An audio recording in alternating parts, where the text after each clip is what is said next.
আসসালামু আলাইকুম। আমি দেখেন একটা প্রোডাক্ট অর্ডার করেছিলাম, হাতেও পেয়েছি। মাশাআল্লাহ তারা খুব যত্ন করে দিয়েছে। যদিও খুব বৃষ্টি ছিল বাহিরে, তাই কিছুটা ভিজে আছে। এখন এটাকে খুলবো, খুলে দেখব ভেতরে কি কি আছে। আপনারাও চাইলে অর্ডার করতে পারেন। এখান থেকে আপনি অনেক কিছু ভিটামিন সব কিছুই পাবেন।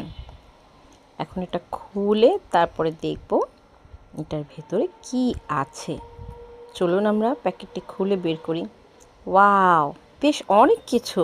হ্যাঁ, অনেক কিছুই মিক্স করা আছে। দেখাই যাচ্ছে বাদাম, কিশমিশ, সাদা তিল। যাক, ভালোই হয়েছে। আমার যদিও ভিটামিনের ঘাটতি ছিল, যার জন্য আমি অর্ডার করেছি। আপনারা চাইলে অর্ডার করতে পারেন। যাক, এটার নাম হচ্ছে কিউরো। যাই হোক, তারপরে এর মধ্যে কত কিছু দেখাই যাচ্ছে। গাছবাদাম আছে, তারপরে হচ্ছে আপনার ওই যে কি বলে, মিষ্টি কুমড়ার বীজ আছে, সূর্যমুখীর ফুলের দানাও আছে। সব কিছু আপনার এখান থেকে অর্ডার করলে পেয়ে যাবেন, কিউরো পেজ থেকে। যাক, আমি জিনিসটা পেলাম। আপনার সকাল সন্ধ্যা রাতে খেতে পারবেন, যেটা শরীরের জন্য খুব কাজের।